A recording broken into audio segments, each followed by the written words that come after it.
आज मैं एक बार फिर से आपके सामने एक सच्ची घटना के साथ हाजिर हूँ। ये घटना है नादिया मलिक की, अमेरिका में गायब हुई लड़की की दिल दहला देने वाली कहानी। आज मैं आपको एक और दिल दहला देने वाली कहानी और सच्ची घटना बताने जा रही हूँ, जहाँ एक 22 साल की मासूम लड़की का मर्डर होता है। लेकिन इस मर्डर में ना तो कोई मर्डरर है, ना कोई सबूत और ना कोई मोटिव। अब आप सोच रहे होंगे कि कैसा हो सकता है, एक कत्ल भी हो और उसका कोई कातिल भी ना हो। इस घटना ने अमेरिका शहर को पूरा हिला कर रख दिया था। पूरी घटना आप भी जानेंगे तो हैरान रह जाएंगे। दुनिया इस केस को नादिया मलिक मिसिंग केस के नाम से जानती है। तो क्या है ये नादिया मलिक की पूरी कहानी?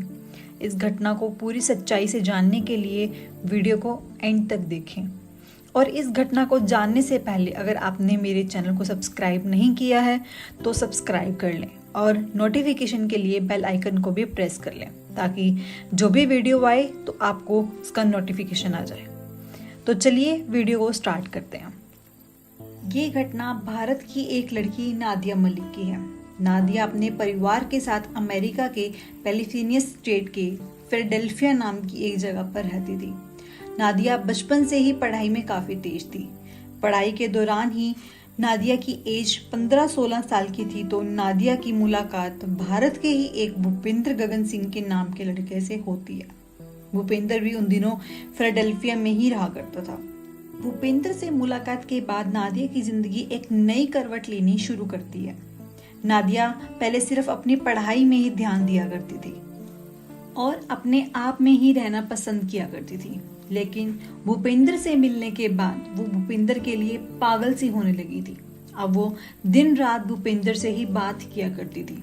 अगर वो किसी और से बात भी करती थी तो अक्सर भूपेंद्र का ही जिक्र किया करती थी। इतना ही नहीं, जब भी मौका मिलता था परिवार वालों की मर्जी के खिलाफ जाते हुए भूपेंद्र से मिला करती थी।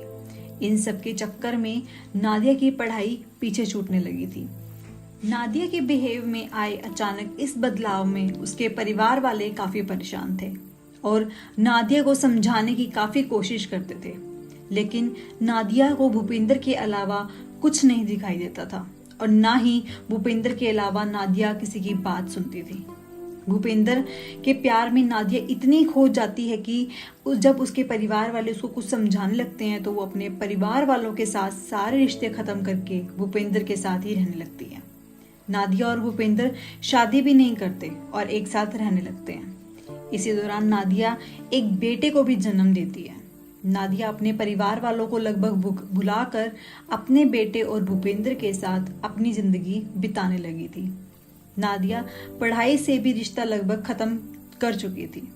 बीते समय के साथ नादिया का परिवार बढ़ता गया और साल 2012 तक 3 बच्चों की मां बन जाती है। सब कुछ अच्छा ही चल रहा था कि 2012 में 28 फरवरी को नादिया के साथ एक बड़ी ही दुखद घटना घटती है। नादिया और भूपेंद्र अपनी 3 महीने की बेटी अलीना सिंह के साथ अपनी कार से ही घूमने के लिए निकलते हैं। अब ये लोग मार्केट में ही थे कि अचानक से नादिया की बेटी को सांस लेने में तकलीफ होने लगती है। बच्ची की ये हालत देखते हुए नादिया और भूपेंद्र उसे संभालने की कोशिश करते हैं, लेकिन उसको कोई फर्क नहीं पड़ता है। नादिया अपनी बेटी की हालत को देखकर बहुत ज्यादा परेशान होने लगती है, मगर यहीं पर भूपेंद्र एक ऐसा कदम उठाता है जिसकी उम्मीद ना नादिया को थी ना किसी और को। दरअसल मरती हुई बेटी को उसी हालत में छोड़कर भूपेंद्र वहां से कहते हुए भाग जाता है कि इसे तुम ही संभालो और तुम ही पुलिस को मदद के लिए फोन करो, मैं कुछ नहीं जानता। नादिया अभी कुछ कर पाती उससे पहले वो मासूम सी बच्ची बिल्कुल शांत पड़ गई थी। नादिया के बुलाने पर थोड़ी देर में पुलिस और मेडिकल टीम भी मदद के लिए आ जाती है, मगर तब तक वो इस दुनिया से जा चुकी होती है। बच्ची की मौत की वजह को समझने के लिए पुलिस पोस्टमार्टम भी करवाती है, मगर काफी गहराई में जाने के बाद भी ये पता नहीं चलता कि उसकी मौत क्यों हुई। मगर पुलिस को भूपेंद्र पर शक होता है क्योंकि भूपेंद्र अपनी बच्ची को वहीं मरता हुआ छोड़कर चला गया था। तो पुलिस को लगता है कि कहीं भूपेंद्र ने ही तो कुछ बच्चे के साथ नहीं किया है।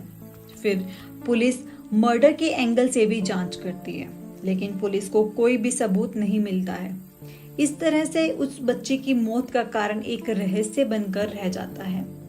इस घटना के बाद एक बार फिर नादिया के परिवार वाले नादिया से संपर्क करते हैं और बताते हैं कि भूपेंद्र एक अच्छा लड़का नहीं है, तुम उसे छोड़कर वापस हम लोगों के पास आ जाओ। मगर नादिया कुछ भी सुनने को तैयार नहीं होती है और वो भूपेंद्र के साथ ही रहती है। नादिया भले ही अपने परिवार वालों के साथ नहीं जाती, मगर बेटे की मौत के बाद अब उसके संबंध भूपेंद्र से भी अच्छे नहीं रहते हैं। अब इन दोनों में अक्सर लड़ाइयाँ होती थी, छोटी छोटी बात पर दोनों काफी लड़ते थे। नादिया की बहन मोना मलिक के मुताबिक अब भूपेंद्र नादिया पर अक्सर हाथ भी उठा दिया करता था। गाली गलौज और छोटी छोटी बात पर लड़ाई तो बहुत आम हो गई थी। नादिया कुछ टाइम तक तो ये सब झेलती है, लेकिन अब चीजें उसके भी बर्दाश्त के बाहर हो गई थी। अब वो भूपेंद्र को छोड़ने का मन बनाने लगती है, इसलिए अब वो अपनी खुशी किसी और में ढूंढना शुरू कर देती है। इसी सिलसिले में उसकी मुलाकात एक थॉम सिंह नाम के लड़के से होती है। थॉम सिंह यूएस आर्मी में कुछ साल अपनी सेवाएं देने के बाद वापस आया था और फिलहाल इंजीनियरिंग कर रहा था। धीरे धीरे दोनों एक दूसरे के करीब आने लगते हैं और एक दूसरे को पसंद करना शुरू करते हैं। वो नादिया से कहता है कि जल्द से जल्द तुम भूपेंद्र का साथ छोड़कर मेरे पास आ जाओ। नादिया भी भूपेंद्र को छोड़ना चाहती थी, लेकिन भूपेंद्र नादिया को छोड़ने के लिए तैयार नहीं होता है। इसी खींचतान के बीच कुछ और महीने बीत जाते हैं और अब साल आ जाता है 2014। प्यार पर से शुरू हुआ नादिया भूपेंद्र का रिश्ता काफी जहरीला हो चुका था। नए साल में नादिया अपनी जिंदगी की नई शुरुआत करने की कोशिश करती है। इसी कोशिश के तहत वो एक बार फिर से अपनी पढ़ाई शुरू करती है। नादिया डॉक्टर बनने का ख्वाब पालते हुए मेडिकल एंट्रेंस टेस्ट की तैयारी करती है। 2014 के जनवरी महीने में ही नादिया का प्री मेडिकल एग्जाम का फॉर्म एक्सेप्ट भी हो जाता है। इसी बीच फरवरी 2014 को भूपेंद्र सिंह को कहीं से थॉम सिंह के बारे में पता चल जाता है। पता चलने के बाद नादिया और भूपेंद्र में काफी झगड़ा होता है। झगड़े के दौरान भूपेंद्र नादिया को काफी बुरी तरीके से पिटाई भी करता है। इस मारपीट से नादिया इतनी बुरी तरह से टूट जाती है कि फाइनली वो भूपेंद्र को छोड़ने का प्लान बना लेती है, लेकिन भूपेंद्र नादिया को छोड़ने के लिए तैयार नहीं होता है। भूपेंद्र नादिया के एक नए बॉयफ्रेंड को भी मैसेज करते हुए कहता है कि अगर तुम नादिया की जिंदगी से बाहर नहीं होते तो तुम कभी भी नादिया को नहीं देख पाओगे। इसका अंजाम बहुत बुरा होगा। जब नादिया बहुत बेबस हो जाती है और भूपेंद्र की कैद से नहीं निकल पाती तो वो अपने भाई खालिद मलिक को फोन करती है और मदद मांगती है। बहन की हालत देखते हुए खालिद 9 फरवरी 2014 भूपेंद्र को फोन करता है और उससे नादिया को छोड़ने के लिए कहता है। इस बात पर खालिद और भूपेंद्र की काफी बहस हो जाती है। इसी बीच फोन पर ही बैकग्राउंड में नादिया की आवाज आती है। आवाज में सुनाई देता है जो कि वो रोते हुए बोलती है कि मुझे इस घर से वो बाहर भी नहीं जाने दे रहा है, मुझे इसकी कैद से बचाओ। नादिया की आवाज सुनकर खालिद कुछ कह पाता उससे पहले ही फोन कट हो जाता है। फोन कट होने के बाद खालिद कई बार फोन करता है मगर बात नहीं हो पाती। नादिया से भी संपर्क नहीं हो पाता है। इसी के बाद कुछ अनहोनी होने की आशंकाओं के बाद खालिद पुलिस को फोन करते हुए घटना की जानकारी देता है। खालिद के फोन के तुरंत बाद पुलिस की एक टीम भूपेंद्र के घर जाती है, मगर वहां पर दोनों ही नहीं मिलते हैं। पुलिस आसपास सभी उन जगहों पर पता करती है जहां भूपेंद्र जा सकता था, लेकिन कहीं से भी भूपेंद्र का पता नहीं चलता है। 9 फरवरी 2014 की तारीख यूं ही बीत जाती है और नादिया और भूपेंद्र का कोई पता नहीं लगता है। इसी के बाद 10 फरवरी 2014 को नादिया के परिवार वाले अधिकारी तौर पर पुलिस स्टेशन जाकर भूपेंद्र के खिलाफ लिखित में रिपोर्ट करवाते हैं। भूपेंद्र के पास एक ब्लैक कलर की निसान कार थी जांच के बाद पता चलता है कि इन दोनों के साथ साथ कार भी गायब है। इसी आधार पर पुलिस वाले अनुमान लगाते हैं कि शायद भूपेंद्र और नादिया इसी कार से कहीं निकल गए हैं। इसीलिए पूरे इलाके में अलर्ट जारी कर दिया जाता है। किसी को भी ब्लैक कलर की निसान कार दिखाई देती है तो तुरंत पुलिस को इन्फॉर्म करें। नादिया के परिवार वाले भी कार की तलाश में लग जाते हैं और अभी ये सब नादिया की तलाश में लगे ही हुए थे कि तभी नादिया के मोबाइल से एक मैसेज खालिद के मोबाइल पर आता है। मैसेज भूपेंद्र भेज रहा था। मैसेज में भूपेंद्र कह रहा था कि तुम हार गए और मैं जीत गया। अब वो घर कभी वापस नहीं आएगी, तुम उसका चेहरा कभी नहीं देख पाओगे। खालिद को चैलेंज करते हुए भूपेंद्र ये भी कहता है कि तुम पूरे अमेरिका में नादिया की खोज कर लो मगर वो तुम्हें कहीं नहीं मिलेगी। खालिद इन मैसेजेस के बारे में पुलिस को भी जानकारी देता है।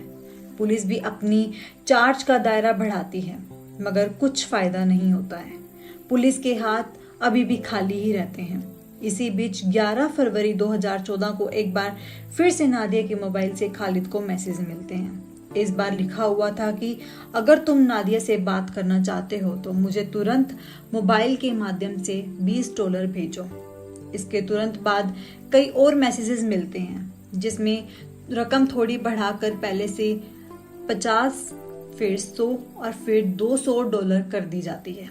ऐसे ही मैसेज थॉम्स को भी मिलते हैं कि उसमें से भी यही लिखा होता है कि तुम अगर नादिया से बात करना चाहते हो तो मुझे इतने पैसे भेजो, और साथ साथ यह भी लिखता है कि अगर तुमने पैसे नहीं भेजे तो तुम कभी भी नादिया की आवाज़ या उसकी शक्ल नहीं देख पाओगे। इन मैसेज के रिप्लाई में खालिद कहता है कि तुम मुझे कोई सबूत दो जिससे मुझे पता चले कि नादिया तुम्हारे साथ है तो मैं तुम्हें अभी पैसे भेज दूंगा। तुम मुझे कम से कम बस उसकी एक बार हेलो ही सुना दो तो मैं तुम्हें अभी पैसे भेज दूंगा। उसके बाद उससे बात करूंगा। खालिद की ये बात सुनकर भूपेंद्र अंतिम मैसेज ये करता है कि आज के बाद तुम कभी भी नादिया की आवाज़ नहीं सुन सकोगे। इधर भूपेंद्र लगातार मैसेज के जरिए ब्लैकमेल करके पैसा हासिल करने की कोशिश में लगा हुआ था। उधर पुलिस भी भूपेंद्र की तलाश में लगी हुई थी, लेकिन कई कोशिशों के बाद भी इन दोनों का पता नहीं चल रहा था। पुलिस नादिया के मोबाइल फोन के जरिए इन लोगों को ट्रेस करने की भी कोशिश करती है मगर कोई कामयाबी नहीं मिल रही थी। पुलिस के मोबाइल ट्रैकिंग के मुताबिक पहले इनकी लोकेशन फिलाडेल्फिया की थी, फिर ये लोग वाशिंगटन की तरफ जाते हैं और उसके बाद न्यूयॉर्क सिटी की तरफ जाते हैं। मगर जब ये लोग गुहाउस शहर पहुंचते हैं तो यहाँ आकर इनके मोबाइल का मूवमेंट बंद हो जाता है। इस बार पुलिस की टीम वहां आती है और पुलिस पीछा करते हुए घर तक भी पहुंच जाती है जहां भूपेंद्र आकर रुकता है। जैसे ही भूपेंद्र को इस बात का पता चलता है कि पुलिस इसके पीछे है तो वो पीछे के दरवाजे से भागने की कोशिश करता है मगर कुछ देर ही लुका छुपी का खेल चलता है। बाद में पुलिस आखिरकार भूपेंद्र को गिरफ्तार कर ही लेती है। भूपेंद्र से कार और नादिया के बारे में पूछा जाता है पर इस पर वो कुछ भी बताने के लिए इनकार करता रहता है और कहता है कि मेरे वकील के आने के बाद ही मैं बात करूंगा। इसके बाद भूपेंद्र के पॉकेट की तलाशी ली जाती है। पॉकेट से नादिया का मोबाइल, नादिया का लाइसेंस और कार की चाबी मिलती है। जांच के बाद खुलासा होता है कि उसी निसान कार की चाबी है जिस पर भूपेंद्र और नादिया निकले थे। पुलिस वालों की पूछताछ में भूपेंद्र बताता है कि मैंने कार के साथ नादिया को फिलाडेल्फिया में ही छोड़ दिया था, लेकिन भूपेंद्र की बात इसलिए झूठी लग रही थी क्योंकि नादिया के परिवार वालों के मुताबिक उसकी कार की बस एक ही चाबी थी और वो चाबी भूपेंद्र की जेब से मिली। तो ऐसा कैसे हो सकता है कि बिना चाबी के नादिया कार चला रही हो। भूपेंद्र के चेहरे पर चोट के भी काफी निशान थे। इस बारे में पूछने पर भूपेंद्र बताता है कि जब नादिया से वो आखिरी मुलाकात करता है तो उससे बहुत लड़ाई होती है।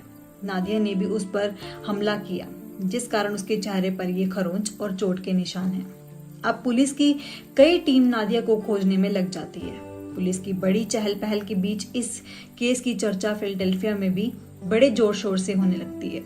हर किसी की जुबान पर बस एक ही सवाल था कि नादिया और निसान कार कहाँ है। नादिया फिलाडेल्फिया की सबसे बड़ी रहस्य बन चुकी थी। पुलिस भी जांच कर रही है मगर हाथ खाली ही रहता है। नादिया की मिसिंग रिपोर्ट 10 फरवरी 2014 को लिखाई गई थी और तारीख आ चुकी थी 20 फरवरी 2014।